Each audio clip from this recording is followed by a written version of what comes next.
Hello everyone, welcome back to our channel. आप सभी का इस यूट्यूब प्लेटफॉर्म पे स्वागत है। मेरा नाम है प्रतिभा।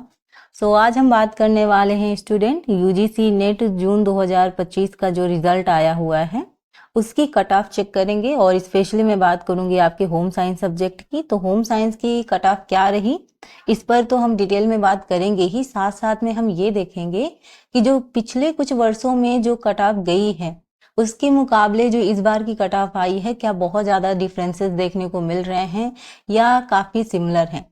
वो मैं इसलिए कह रही हूँ क्योंकि दिसंबर अटेम्प्ट के लिए हम एक सेफ स्कोर लेकर चल सकते हैं कि यस, हमें इतने से इतने मार्क्स तक का स्कोर लेकर चलना है ताकि इसी कट ऑफ के अंदर हमारा आराम से जेआरएफ क्लियर हो जाए। ठीक है।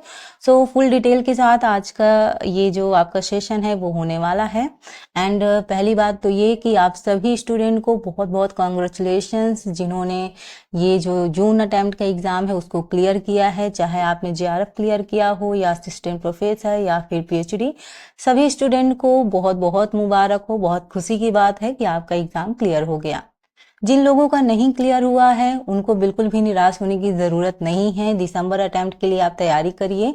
ठीक है। आई नो बुरा लगता है कि जब एग्जाम क्लियर नहीं होता है तो बुरा लगता है, बट उसको थोड़ा सा साइड में रख के एक मोटिवेशन अपने अंदर लाइए कि कोई बात नहीं, हो सकता है कि कहीं ना कहीं कुछ कमी रह गई हो जिसको हम आने वाले एग्जाम में कंप्लीट कर लेंगे। ठीक है।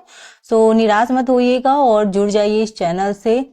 मैं पूरी मदद करूंगी आपके दिसंबर एग्जाम के लिए ताकि आपका जेआरएफ आराम से क्लियर हो जाए। बढ़ते हैं और देखते हैं, हम थोड़ा कुछ ईयर का भी देखेंगे, साथ साथ में जो ये आपका 2025 का है जून का इसको भी देखेंगे। और ये अगर आपको सेशन पसंद आए तो लाइक शेयर सब्सक्राइब जरूर कीजिएगा। कहीं पे भी कुछ भी डाउट होगा कमेंट बॉक्स में आप पूछकर आप जवाब ले सकते हैं। आप जानते हैं कि जब भी आप क्वेश्चन करते हैं मैं तुरंत रिप्लाई करने की कोशिश करती हूँ। और अगर आप चाहते हैं कि इसकी पीडीएफ वगैरह भी आपको प्राप्त हो तो आप टेलीग्राम चैनल पे ज्वाइन हो जाइए। वहाँ कुछ एडिशनल इन्फॉर्मेशन भी आपको मिलती है क्लास के हिसाब से, या कुछ योजनाओं के बारे में मैं बीच बीच में बताती रहती हूँ। तो अगर आप चाहते हैं कि कुछ एक्स्ट्रा इन्फॉर्मेशन भी आपको प्रोवाइड हो, एग्जाम से रिलेटेड न्यू अपडेट्स वगैरह भी आपको मिलती रहें, तो इसके लिए टेलीग्राम चैनल ज्वाइन करना इंपॉर्टेंट है। तो डिस्क्रिप्शन में मैं उसका लिंक दे दूंगी, आप क्लिक करके डायरेक्ट ज्वाइन हो सकते हैं। चलिए बात करते हैं। यहाँ पे मैं थोड़ा सा जूम करना चाहूंगी, हालांकि साइड का थोड़ा कट जाएगा, फिर भी हम लास्ट में देख लेंगे उसका। यहाँ पे देखो ऊपर लिखा हुआ है जेआरएफ और यहाँ दिया हुआ है स्टूडेंट नंबर। ठीक है। यहाँ पे स्टूडेंट नंबर दिया हुआ है। अगर हम यहाँ पे होम साइंस की बात कर रहे हैं अनरिजर्व्ड की, ठीक है, यानी इसको आप कह लो अनारक्षित जिसको बोलते हैं, सामान्य। ठीक है।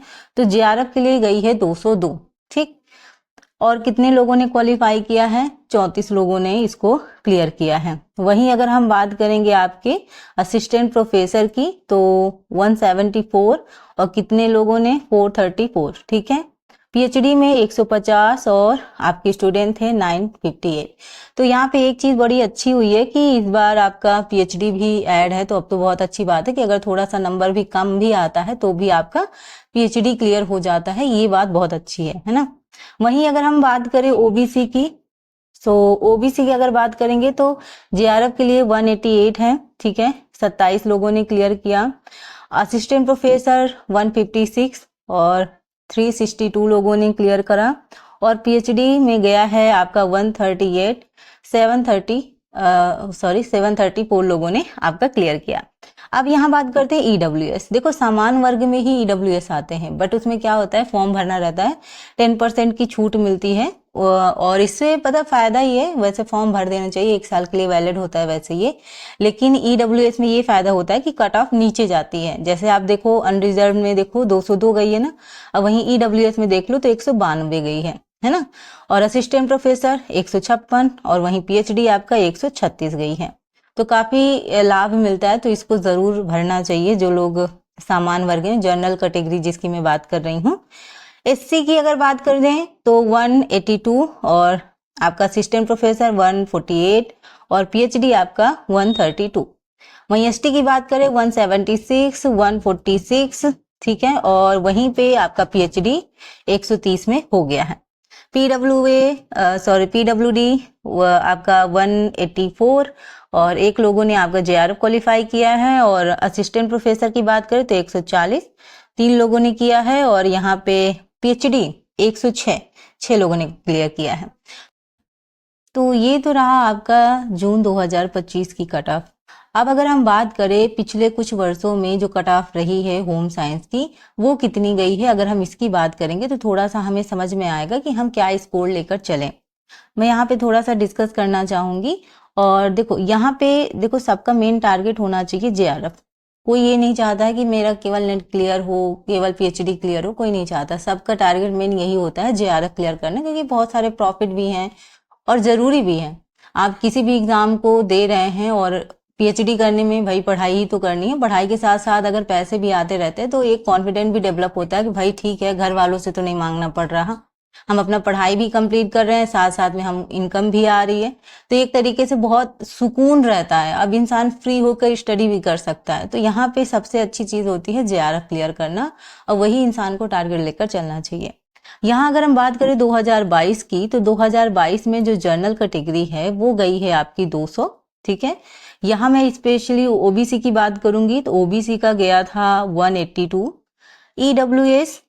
EWS का आपका गया था 184, SC की बात करूंगी 176 और ST की बात करूंगी तो आपका 176, लगभग सिमिलर गया था। अब बात करें अगर 2023 की, तो 2023 में आपका 204 गया था जनरल कैटेगरी का।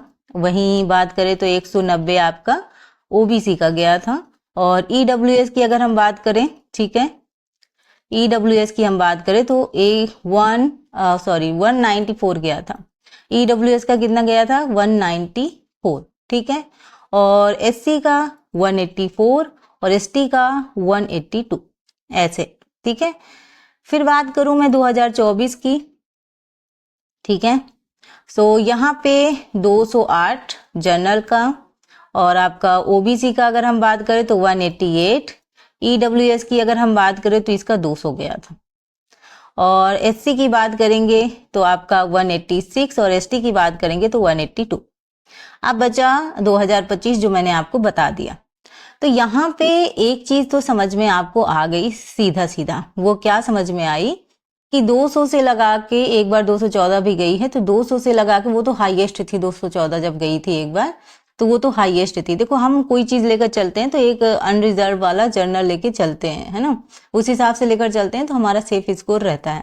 तो यहाँ पे अगर हम ओवरऑल बात करें तो अगर आप टारगेट रखेंगे JRF के लिए, तो JRF के लिए अगर 195 से लेकर अगर 210 तक का भी टारगेट अगर आप लेके चलते हैं, ठीक है, या 190 से 210 तक का अगर आप टारगेट लेके चलते हैं तो आराम से आपका JRF क्लियर हो जाएगा। ये मतलब मैं बता रही हूँ आपकी दिसंबर अटेम्प्ट के लिए कि आप ये टारगेट लेके चलो। देखो हमेशा ये नहीं करना चाहिए कि कट टू कट हो कि बाय द वे कभी हाईएस्ट गई, तो ऐसा ना हो कि फिर ये हो कि भाई मैंने तो इतना टारगेट लेके चली थी और यहाँ पे इतना गया। ये सेफ स्कोर है। जिस हिसाब से हम पिछले कुछ वर्षों को एनालिसिस करते हैं उस हिसाब से हमें ये चीज तो बहुत क्लियर समझ में आती है कि इसी के बीच में जाएगा, इससे ऊपर नीचे नहीं होने वाला है ना। वो तो ठीक है, कई बार हुआ कि भाई 214 चली गई, वो तो ठीक है, लेकिन 200, 204, 208, 202 ऐसे करके आपकी JRF की कट ऑफ जा रही है जनरल कैटेगरी की। अदर की अगर हम बात करें तो इससे कम में भी हो जाएगा। अदर्स की हमने अभी आपसे बात करी, जैसे आपका OBC है और आपका EWS है, SC ST है, तो आप उसका आप समझ सकते हैं कि अगर मैं बात करूं तो 180 से आप चलो 205 तक। अदर अगर मैं बात करूं तो 280 से 205 तक का टारगेट लेकर चल सकते हैं, या 290 कर दो, ठीक, तो इतने में उनका हो जाएगा आराम से JRF।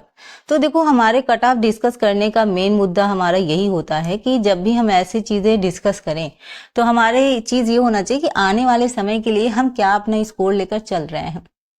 मतलब हर कोई एग्जाम की प्रिपरेशन करता है तो एक टारगेट बना के चलता है कि हमको कैसे पढ़ना है। सो मेरा मकसद यही था कि मैं आपको बता सकूं ताकि आप आने वाले समय के लिए प्रिपेयर हो सकें। आई होप आज की इन्फॉर्मेशन आप सभी को पसंद आई होगी।